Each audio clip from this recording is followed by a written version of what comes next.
Why is Venerable Thích Minh Tuệ loved worldwide? When the Dharma is being severely distorted, turning Long Thang's transformation into a success, creating something from nothing to deceive people, causing them to lose faith and no longer care for large temples and statues, it is a great fortune for the Vietnamese people to welcome a future Buddha. Born in central Vietnam, Venerable Thích Minh Tuệ, an ascetic monk, has brought the original Buddhist teachings to billions around the world, regardless of race or language. Although the religious beliefs of different countries vary, all welcome this ascetic monk with joy. In this article, Mind Podcast, Buddhism, invites you to explore why Venerable Thích Minh Tuệ is so beloved worldwide through the details in the following video. Venerable Thích Minh Tuệ appeared at the right time to spread the Dharma. Never before have we felt such a degradation of ethics and character within the Buddhist community, a place known for maintaining the strictest moral discipline. More and more temples are becoming commercialized, erecting large Buddha statues to justify revenue without ever disclosing it.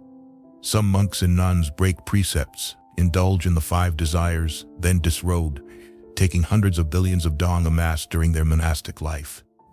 Many high-ranking monks in the Buddhist church preach incorrect karma in Buddhism and openly suggest ways for followers to donate more frequently in meetings, using vulgar language in the temple. As Buddhists and citizens grow weary of the future of Buddhism in Vietnam, Venerable Thích Minh Tuệ emerged, sharing and spreading positive images and videos of his ascetic practice on social media worldwide. Practicing the 13 ascetic practices of original Buddhism, Venerable Thích Minh Tuệ is not a member of the Vietnam Buddhist Sangha and does not belong to any temple, monastery, or hermitage. Some say Venerable Thích Minh Tuệ's practice is outdated, but those who understand Buddhism recognize that his path is the most arduous and authentic. His belongings consist of 3 robes sewn from discarded fabrics and a bowl made from a rice cooker pot. He only begs for alms in the morning, eating 1 meal a day, and does not use phones or accept money in any form. Although a normal person might feel uneasy, Venerable Thích Minh Tuệ embraces it. On his journey from south to north and back, he is ready to accept all the good and bad that comes his way. Whether being attacked by ill-willed people or having the path cleared by kind-hearted individuals, he always maintains a cheerful face and a friendly smile. When asked about his journey, Venerable Thích Minh Tuệ humbly replies, "I will walk until I die and will travel to all parts of Vietnam."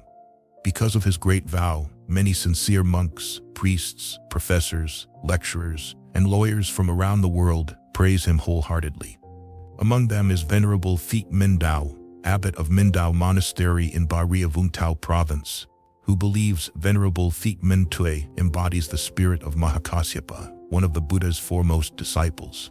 However, some monks argue that his practice is a product of modern thought, seeking something unique and not aligning with Buddhist teachings. Therefore, they refuse to call him a monk. Venerable Thích Minh Tuệ anticipated such opinions and only identifies himself as a citizen following the Buddhist teachings. He addresses everyone as Khan, child, viewing them as his parents and siblings. Some argue that ascetics should practice in seclusion, but linguistics lecturer Nguyen Thanh Huy from Thanh Hoa University explains that Venerable Thích Minh Tuệ did practice in seclusion before stepping into the world to challenge himself. Facing material temptations and disturbances is a test of his mind. It may not be advisable to seek public attention in some fields, but in Buddhism, it can be beneficial. It allows people to reflect on the essential aspect of self-cultivation, rather than solely focusing on building temples or making offerings. Many might learn from Venerable Thích Minh Tuệ's example of ascetic practice, courage, and determination. At its peak, thousands of people temporarily left their jobs to follow him, causing traffic congestion and pressure. Therefore, Venerable Thích Minh Dao urged people to simply greet Venerable Thích Minh Tuệ from a distance and continue with their daily lives, emphasizing that everyone possesses Buddha nature and can achieve enlightenment with determination and a steadfast mind. Venerable Thích Minh Tuệ began his journey from south to north on December 4, 21. Over 6 years, he has walked across the country 4 times. In early 2024, he started from Thanh Hoa province, traveling to northern cities like Hanoi, Thanh Nguyen, Cao Bang, Lang Son, Buk Jan, Buk Ninh, Hoa Binh, and Thanh Hoa. People increasingly followed him, volunteering to practice the 13 ascetic practices. The local authorities, wherever he passes, have had to mobilize traffic police forces to manage traffic and maintain security and order, supporting Venerable Minh Tue's walking journey. As he travels deeper into the central provinces, the number of people from all over the country and abroad gathering increases exponentially. When he reached Thua Thanh Huế province, by the night of June 2024, Venerable Minh Tue's journey had to be halted. Currently, Venerable Thích Minh Tuệ is in seclusion at Y To Commune, Y District, Gia Lai Province, where he lived with his family before ordination. Since Venerable Thích Minh Tuệ returned to Gia Lai, many charitable organizations and benefactors from across the country have come to Gia Lai to help disadvantaged families, lonely elderly people, critically ill patients, the disabled, and orphans. All these cases receive food gifts and some money for livelihood and living expenses. These are the blessings Venerable Thích Minh Tuệ generates through his day and night practice, benefiting the local people. Some narrow-minded people question, if many people follow Venerable Thích Minh Tue's alms rounds, who will grow rice and produce cloth for clothing? Interestingly, why don't they ask Professor Ngo Bao Cho that if everyone did mathematics and studied like him, who would grow rice for food? Certainly, doing math doesn't yield rice. Why don't they ask musician Dun Tai Sun that if everyone played music all day, who would weave cloth for clothing? Surely, a skilled musician wouldn't produce any cloth. Why don't they ask football player Quang Hai that if he played football all day, who would defend the islands and maintain public order? They don't understand that societal roles naturally distribute, with each person having a suitable mission. Venerable Thích Minh Tuệ is fulfilling his mission excellently. We all have our unique missions in this world. The sincere ascetic practice of Venerable Thích Minh Tuệ.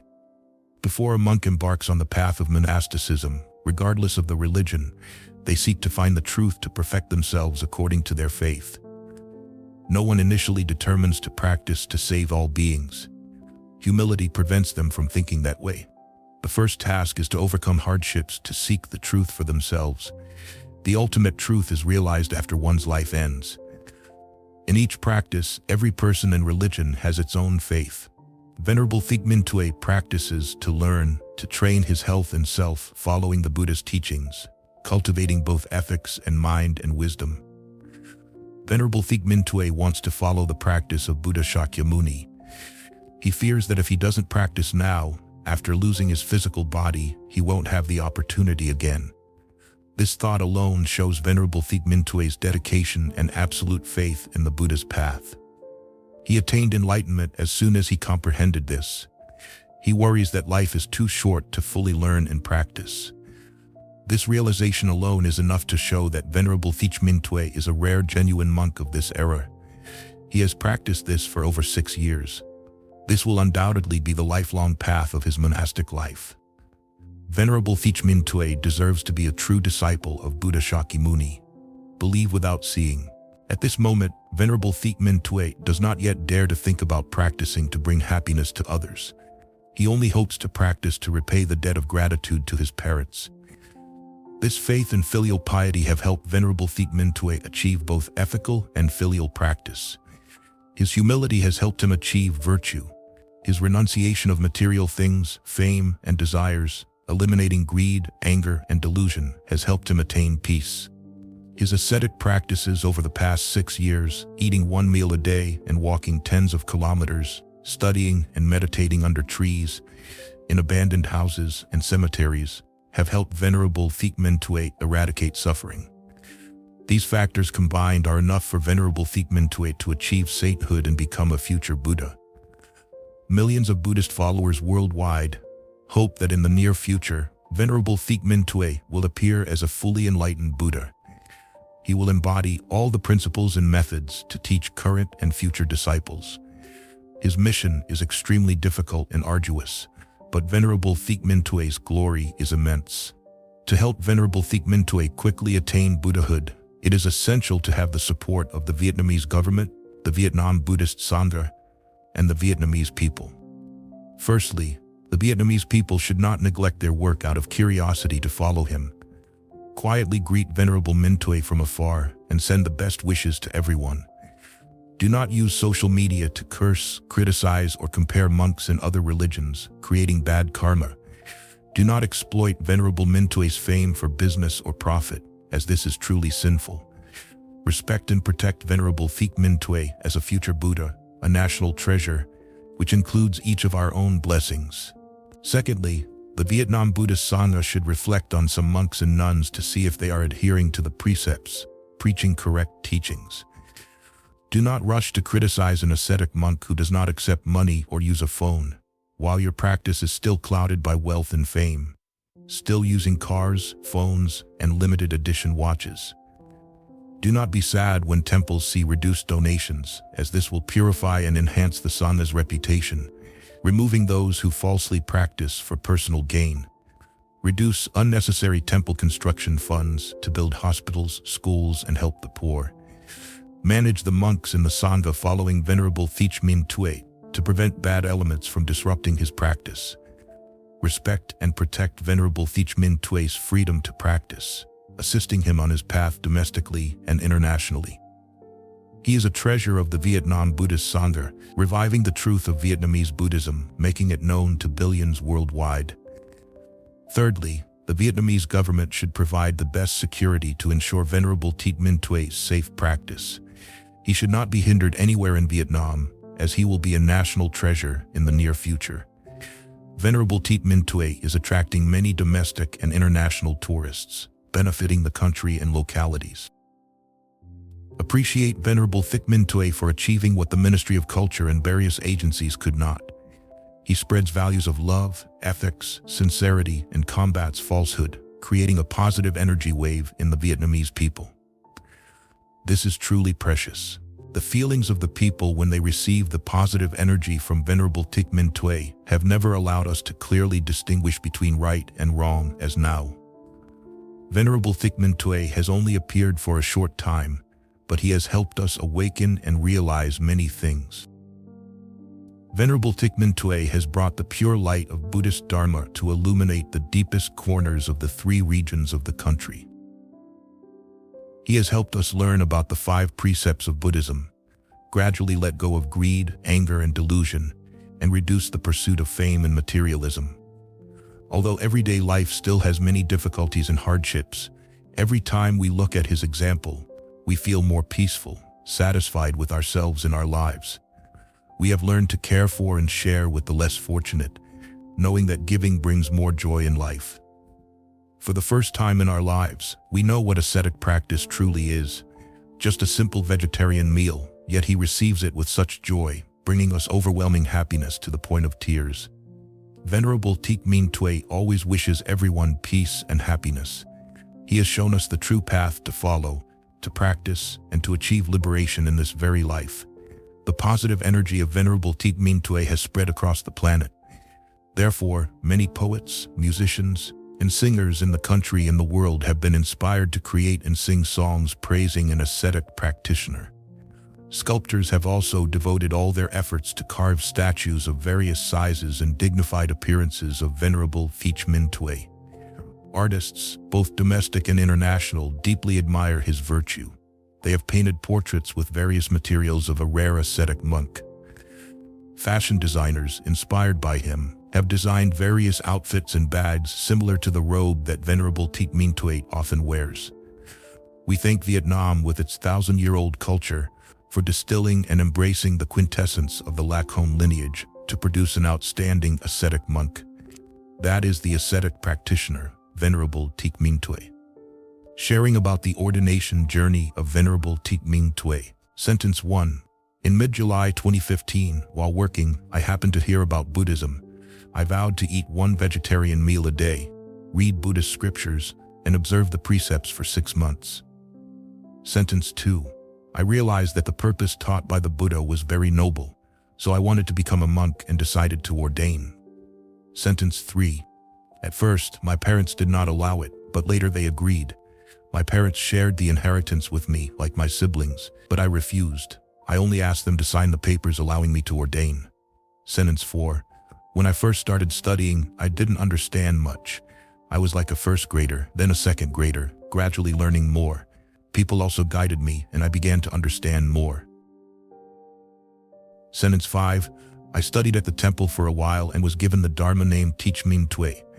Later I found it unsuitable for me, so I left the temple. I went up the mountain to practice alone in a rock crevice, begging for food daily. Sentence 6. Although the Buddha did not mention it, I chose to sleep sitting for 3 years now without lying down. I sleep sitting to give up sleep. When I'm too tired, I lean against a tree or a wall. Sentence 7. After staying in one place for a while, I felt I had no opportunity to face challenges related to greed, anger, and delusion. So I decided to walk from the south to the north and back again. I don't dare say when I will stop.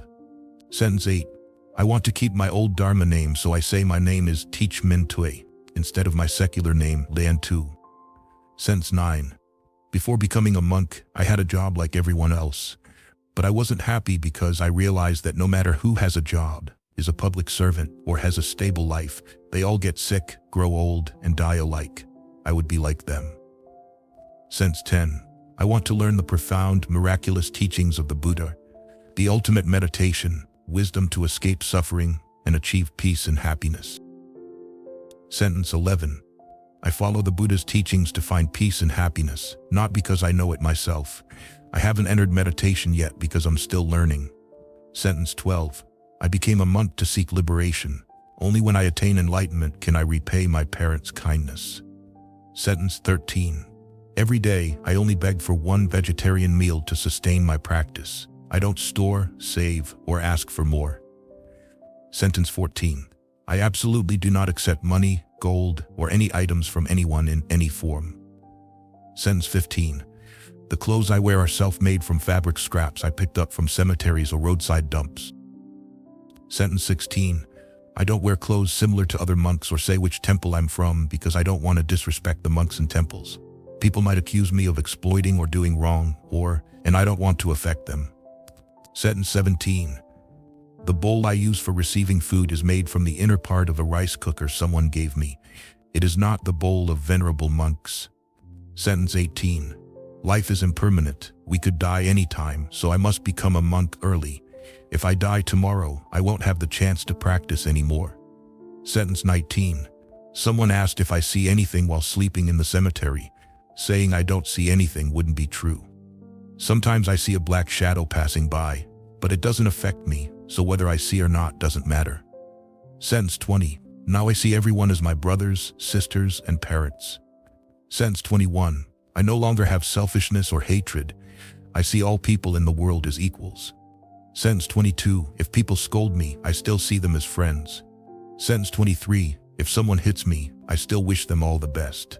Sentence 24. I wish everyone happiness. Sentence 25. Before I had the intention to practice true enlightenment, it was fine. But once I had the intention to practice, everything came to test my patience. Beatings, scoldings, illnesses, to see if I could overcome them.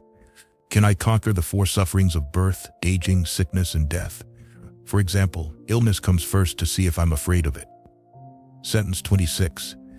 People shouldn't learn fortune-telling because it's partly right, partly wrong. The Buddha didn't teach fortune-telling. Moreover, if they were talented, they would have foretold their own fate. Instead of learning fortune-telling, people should learn morality, precepts, and try to keep the 5 precepts. No killing, no stealing, no sexual misconduct, no lying, no alcohol, and they will be happy. Sentence 27.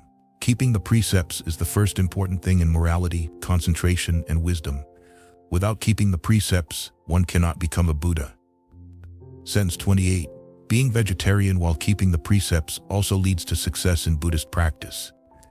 Sentence 29. People offer me both vegetarian and non-vegetarian food. When eating, I only choose vegetarian food. Sentence 30. People shouldn't bow to me, but should bow to the Buddha, Dharma, and Sangha. Sentence 31. I don't call for or set up a team to follow and film me, but I don't drive them away either. Sentence 32. If filming me benefits them, I wish them happiness. Sentence 33. For me, everywhere is a temple, so I don't mind why one temple is open and another is closed. Sentence 34, I walk instead of riding to train my health. Sentence 35, I walk barefoot to feel what's under my feet, to avoid stepping on insects and creatures. Moreover, shoes wear out faster than my feet. Sentence 36, anyone who has nothing valuable is happy because they have nothing to worry about keeping. Sentence 37, I have nothing, so I'm not afraid of being beaten or killed for my possessions. I'm not afraid of death because I have nothing worth living for. Sentence 38. Someone asked if sleeping in a leaf hut in the cold forest is as comfortable as in a closed room with warm blankets and soft beds. I said it's still comfortable. According to the Buddha's teachings, you sleep well anywhere if you don't have lustful thoughts. Sentence 39. Reciting the Great Compassion Mantra must have a purpose. If you want peace and read the mantra to drive away demons, you handle them cruelly. I don't want to take anyone's place or peace, so I don't learn the Great Compassion Mantra. Sentence 40. If someone speaks ill or scolds me, I don't get angry. I wish them good luck. If someone speaks well or praises me, I stay calm, not letting myself be arrogant, and I also wish them happiness. Sentence 41. Praising or criticizing me doesn't matter, but I notice two attitudes. Those who give me food are happy and joyful. Those who scold me have red faces and seem unnatural. Sentence 42. I am not a monk or a teacher. I am a Vietnamese citizen like everyone else. I just want to learn to practice. I don't aim to propagate or teach anything. All of the Buddhist teachings are available online. Sentence 43. When I attain perfect enlightenment, I will teach Dharma to everyone. Now those who want to learn can go online to listen to the monks' teachings or find them in the Buddha's scriptures. Sentence 44. We should give alms to elderly poor practitioners, offering them food, clothing, or something else. To those who have gone astray, we teach them not to kill, steal, and to live virtuously, keeping the 5 precepts. That is giving the gift of Dharma. Sentence 45. For the past 6 years, I haven't been affiliated with any temple. I am neither Southern nor Northern sect. I am not a monk of the Vietnam Buddhist Sangha because I feel my ethics haven't reached that level. Sentence 46. Missing parents or not, we all die. Letting go to learn the Dharma is to die better. Summary of Venerable Thích Minh Tue's biography. Venerable Thích Minh Tuệ, born Lê Anh Tu, was born in 1981 in a well-off family in Kỳ Tân Commune, Kỳ Anh District, Hà Tĩnh Province. In 1994, his family moved to Huy Tô Commune, Y District, Gia Lai Province. His father, Lê Xuân, born in 1940, is a retired military officer, while details about his mother are not shared. They have 4 children. Venerable Thích Minh Tuệ is the second son. His eldest brother is Lê Anh Tuân, born in 1979. His younger sister is Lê Thị Sum, born in 1986. And his youngest brother is Lê Tin, born in 1988. All siblings were excellent students. From a young age, Venerable Thích Minh Tuệ frequently accompanied his mother to the temple to recite sutras and chant Buddha's name. He was always a diligent, filial, kind, honest, and outstanding student.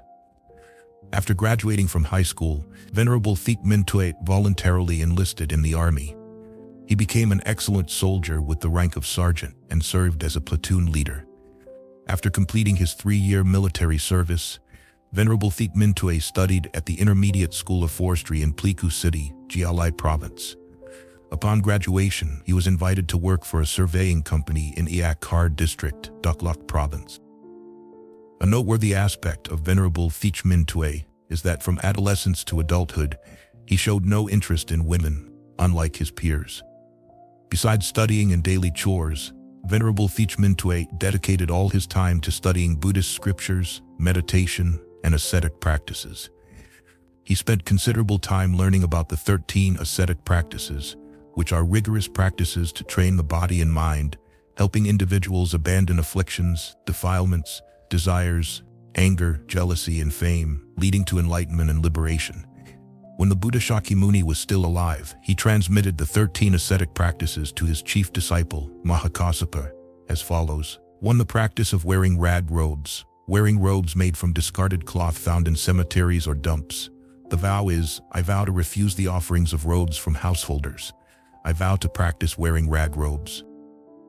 2. The practice of wearing 3 robes, keeping only the 3 robes allowed by the Buddha. the outer robe, the upper robe, and the inner robe. The vow is, I vow to refuse the fourth robe. I vow to practice wearing 3 robes. 3. The practice of alms begging, living by begging for food with a bowl. The vow is, I vow to refuse exceptional benefits. I vow to practice alms begging. 4. The practice of sequential begging, begging for food sequentially from house to house without choosing specific places. The vow is, I vow to refuse begging as I please. I vow to practice sequential begging. 5. The practice of eating at one sitting, eating only once a day and not eating after standing up from the meal. The vow is, I vow to refuse eating at other places. I vow to practice eating at one sitting. 6. The practice of eating from one bowl, eating only what is in the bowl, not taking other food outside the bowl. The vow is, I vow to refuse a second serving. I vow to practice eating from one bowl. 7. The practice of not eating after noon, not eating anything else after the main meal is finished. The vow is, I vow to refuse leftovers. I vow to practice not eating after noon. 8.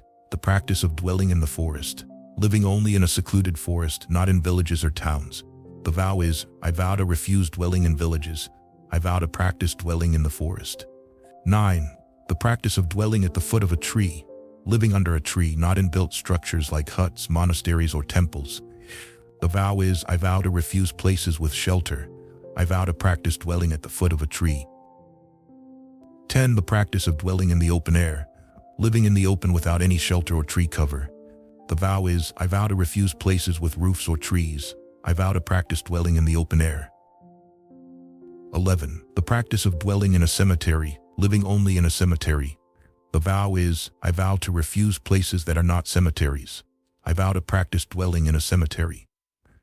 12. The practice of accepting any resting place, accepting any place designated by the Sangha without choosing a preferred location. The vow is, I vow to refuse the desire for a particular resting place. I vow to practice accepting any designated place. 13. The practice of always sitting, practicing only in the sitting posture, not lying down. The vow is, I vow to prevent the lying posture. I vow to practice always sitting. The process and opportunity for ordination of Venerable Thích Minh Tuệ. After studying the ascetic practice of the Dhutanga, Venerable Thích Minh Tuệ was very pleased and silently vowed that he would be able to ordain and practice. It was also his destiny with Buddhism. During his time working in Dak Lak province, Venerable Thích Minh Tuệ often took the time to visit the temple, worship Buddha, and learn about monastic life. Inevitably, what was meant to happen, happened.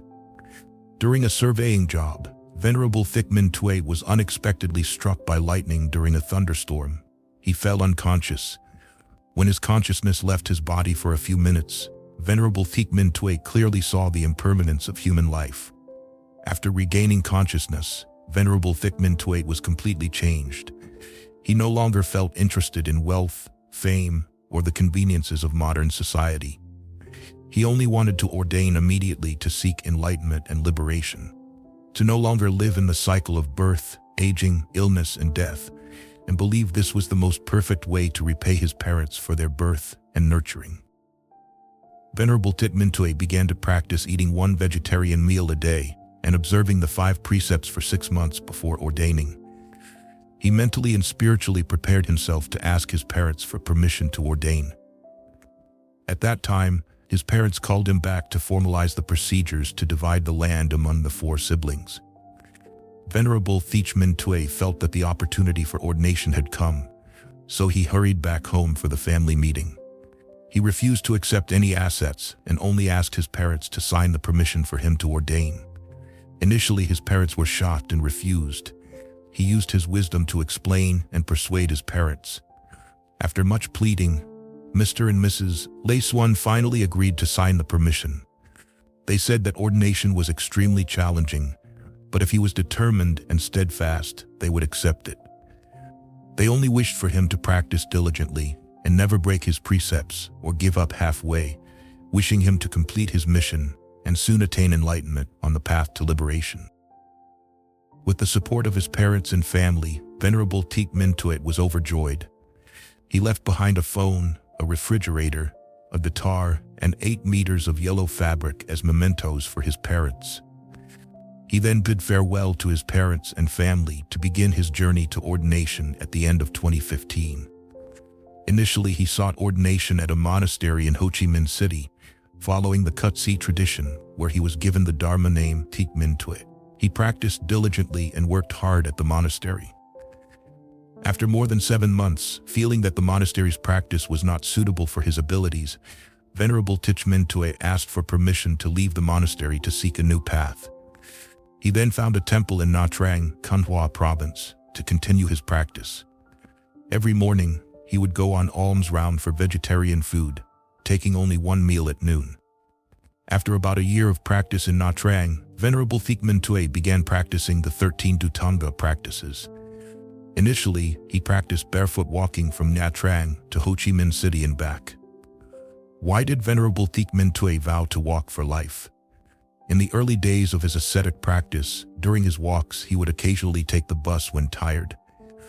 In 2018, while returning to Nha Trang from Ho Chi Minh City, he tried to hitch a ride but was refused because he had no money. He then vowed, "I vow to walk for the rest of my life. Even if a car stops for me now, I will not take it." Miraculously, after his vow, a young couple in a 5-seat car stopped and offered him a ride. He politely declined, saying, "Thank you, but I have vowed to walk for life." Venerable Thích Minh Tuệ is a rare ascetic monk in Vietnam. From 2018 until now, he has walked 4 times from the south to the north and back. During the first 3 walks, few knew of him. The 4th time, however, many YouTubers and TikTokers followed his journey, filming and sharing it on social media, making him known to Vietnamese people domestically and abroad. With the image of a barefoot monk on alms rounds, eating 1 vegetarian meal a day, sleeping in cemeteries under trees or in abandoned houses, and wearing robes made from discarded cloth, he stands out. Holding a bowl fashioned from a rice cooker liner, he is unique. Importantly, Venerable Thích Minh Tuệ addresses everyone as Khan, child, regardless of age or status, always smiling and using Nam Mô A Di Đà Phật, homage to Amitabha Buddha, to begin and end conversations. Since his appearance, millions of people have been inspired to abandon worldly pleasures and practice Buddhism. With his compassionate heart, he lights the way for Vietnamese people to follow his noble virtues, bringing peace and prosperity to Vietnam and its people. 13 sayings of Venerable Thích Minh Tuệ that awakened millions of people. 1. I ordained to seek liberation.